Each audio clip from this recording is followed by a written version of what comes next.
السلام علیکم ورحمۃ اللہ وبرکاتہ۔ الحمد للہ وکفا وسلام علی عباد الذین اصطفیٰ، اما بعد فاعوذ باللہ من الشیطان الرجیم، بسم اللہ الرحمن الرحیم۔ قال اللہ تعالی فی القرآن الکریم، یا ایہا الناس قد جاءتکم موعظۃ من ربکم وشفاء لما فی الصدور وشفاء لما فی الصدور وہدی ورحمۃ للمؤمنین۔ اے لوگو، تمہارے پاس تمہارے رب کی طرف سے ایک ایسی چیز آئی ہے جو نصیحت ہے، اور جو دلوں کے روگ ہیں ان کے لیے شفا ہے، اور رہنمائی کرنے والی ہے، اور رحمت ہے ایمان والوں کے لیے۔ آج جو ہم سیریز شروع کریں گے اس میں دعا اور دوا دونوں کی اہمیت کو جانیں گے انشاءاللہ۔ دوا سے شفا ملے یا نہ ملے، لیکن دعا اور خصوصاً قرآن سے شفا ملنا یقینی ہے، کیونکہ قرآن سراسر شفا ہے۔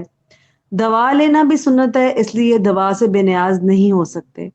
رسول اللہ صلی اللہ علیہ وآلہ وسلم نے شفا کی دعا اور عیادت کے کچھ آداب سکھائے۔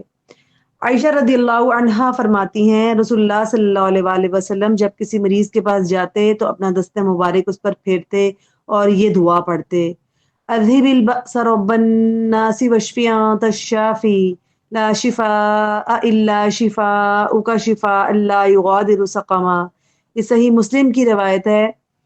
اے لوگو کہ رب تکلیف دور کر دے اور شفا عطا فرما، تو ہی شفا دینے والا ہے، تیری شفا کے سوا کوئی شفا نہیں، ایسی شفا عطا فرما جو بیماری کو باقی نہ چھوڑے۔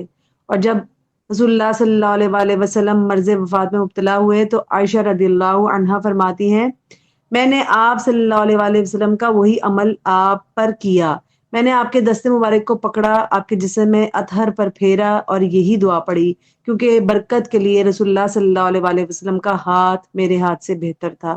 یہ بھی صحیح بخاری کی روایت ہے۔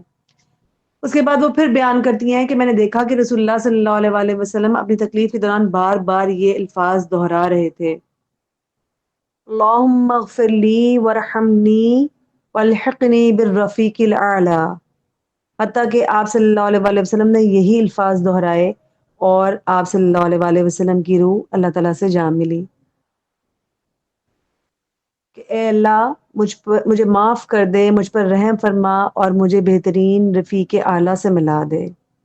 یہ بھی صحیح بخاری کی روایت ہے۔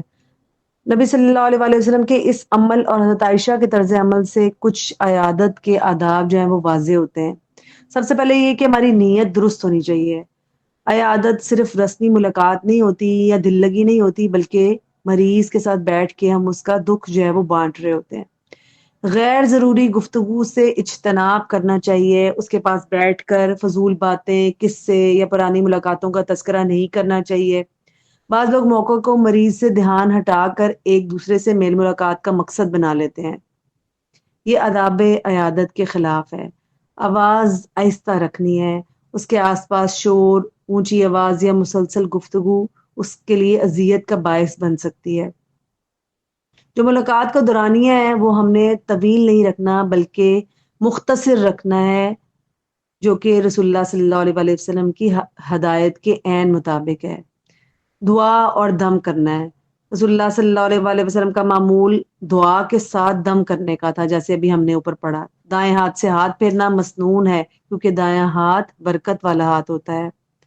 اللہ تعالیٰ سے اس کو جوڑنا ہے، محبت پیدا کرنی ہے اللہ تعالیٰ کی، مریض کو یاد دلانا ہے، اللہ تعالیٰ کی یاد دلانی ہے، تسلی دینی ہے، موت کے وقت رفیق اعلیٰ سے ملاقات کی خوشخبری سنانا جو ہے وہ افضل عمل ہے۔ جیسے جب رسول اللہ صلی اللہ علیہ وآلہ وسلم تک تکلیف بڑھتی گئی تو عائشہ رضی اللہ عنہا نے نہ کوئی غیر ضروری گفتگو کی، نہ شکوہ کیا، بس دعا اور دم کے ذریعے آپ صلی اللہ علیہ وآلہ وسلم کے قریب رہی۔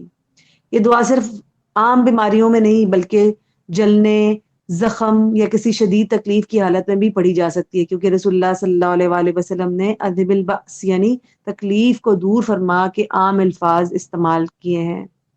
اللہ تعالیٰ ہمیں اس چیز کو پڑھنے، سمجھنے اور عمل میں لانے کی توفیق عطا فرمائے اور ہمارے لیے آسانیاں پیدا فرمائے، ہماری آزمائشیں، تکلیفیں، پریشانیاں اور بیماریوں کو ختم فرمائے اور ہمارے لیے آسانیاں پیدا کرے۔ آمین یا رب العالمین۔ السلام علیکم ورحمۃ اللہ وبرکاتہ۔ سبحانک اللہم بحمدک نشہد ان لا الہ الا انت نستغفرک ونتوب الیک۔ السلام علیکم ورحمۃ اللہ وبرکاتہ۔